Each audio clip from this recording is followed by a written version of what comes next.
Peace and blessings. It is Carly Stevens Jr., aka Rakim Sekou. Appreciate you all being here. Want to cover a couple topics. Want to talk about women who are angry at their fathers, right? And then how that affects women as they grow up, as they enter adulthood, as they enter relationships. What are some of the signs? The first thing we want to consider is, what about fathers who are overbearing? You know, fathers who were very hard on their daughters and, you know, maybe emotionally overbearing and not really giving daughters room to kind of express themselves and be heard and that kind of thing. One of the things that could happen for women who are in that scenario is they kind of grow up and they look for men, or they tend to gravitate towards men who are more aggressive in that way. So because they identify the way their father treated them in that overbearing way as like love, and that's kind of how men are, and you know, they try to find a man who's similar to their father, but they're looking for the love inside of those relationships. So the man might be abusive, or might be, you know, into conflict, or very aggressive, and she'll try to seek love and acceptance and compassion inside that relationship. So that's one thing that you might see. You also might see her as a woman really scared to express her feminine energy. You might see her attempt to suppress herself, to overregulate herself and her behavior, because she's trying to fit inside the confines of what her overbearing father kind of, you know, made her do and that kind of stuff. So she gets really heavy into overregulation. She gets really heavy into suppressing who she is as a woman. She becomes, you know, somebody who doesn't trust who she actually is, and she doesn't trust herself to express who she is out in the real world. Okay, so you know, this could have a really tough situation on her, because she's still, like, who you actually are is going to come out as a woman. You see what I'm saying?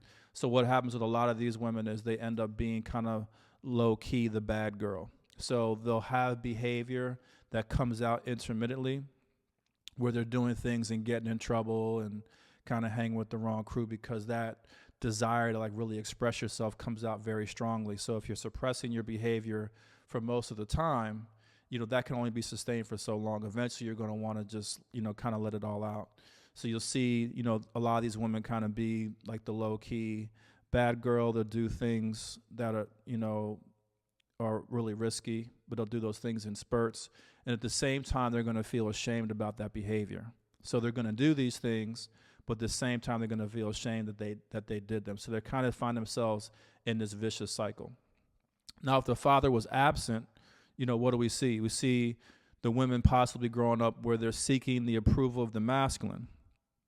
And the challenge here is that, you know, this will start for a lot of, you know, women when they're still young. So when in their early teenage years, et cetera. So they're going to start looking for that approval at a young age.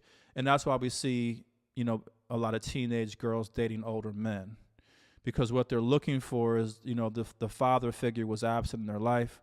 And so at a very young age, they're trying to seek out that adult kind of representation of the masculine.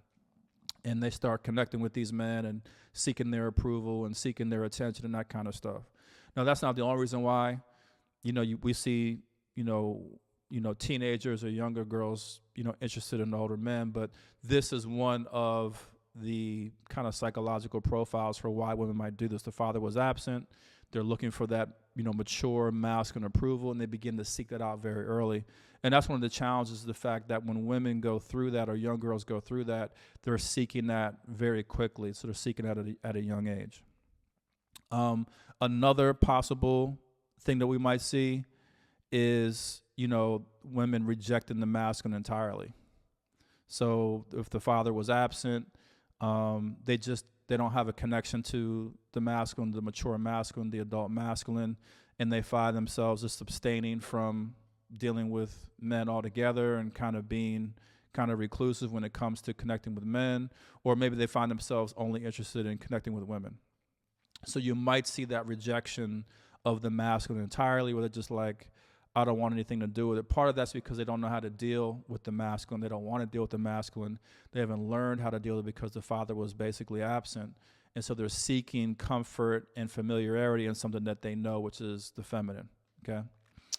Also, another danger when the father's absent is that, the girl will grow up into a woman, and she won't really appreciate solid, mature, masculine energy in her life, and therefore she won't seek it. So part of this is because she doesn't understand what it means to be around that mature masculine, and so she doesn't know what that is.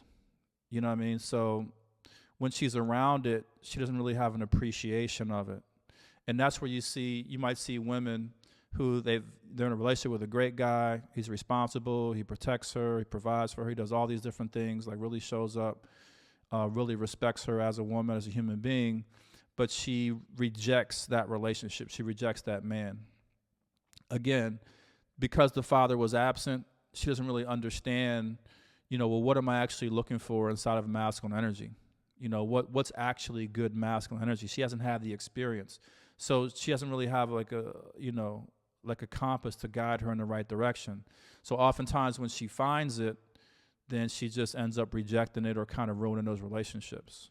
And that happens a lot. Like sometimes women, they need to be with a man long enough who treats her well to learn to really appreciate what he's actually given her. So, that's one possibility, is where she just ends up not understanding what positive masculine energy is. Even when she's around it, even when she's in a relationship with good men, she just ends up ruining those relationships or rejecting those men eventually, right? And the last category is, okay, what if the father's abusive? So again, kind of like the overbearing category, but this, abuse can come in a lot of forms. You see what I'm saying? So if he's abusive, what'll end up happening is, she'll grow up, she'll register that abuse as like a punishment in many cases, where there's something wrong with her as a young girl, which is why the father's being abusive. So, from her standpoint, there must be something wrong with me if my father's treating me in this way. And what'll happen is she'll carry that over into adulthood. And she will grow up as an adult in the world, but subconsciously, she believes there's something wrong with her. Subconsciously, she believes she's not worthy, not worthy of love or not worthy of the good things in life. And she kind of walks through the world with that belief kind of underlying everything that she does. And so that's going to affect her self-esteem and her self-confidence. She's never really going to be able to fully step inside of her self-confidence and love herself fully and respect herself fully, because, again, she had this experience with her father where he was overbearing and he was abusive, and she thinks that the reason why that happened is because there must be something wrong with her, or she did something wrong, or there's something inherently wrong with her. And so she just kind of goes through life, with that belief.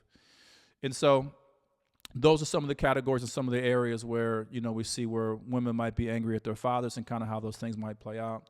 Leave comments below if you agree, disagree, if you have had those experiences. Other than that, that's it for now. Like and subscribe. I'll talk to you later, ma. Peace and blessings.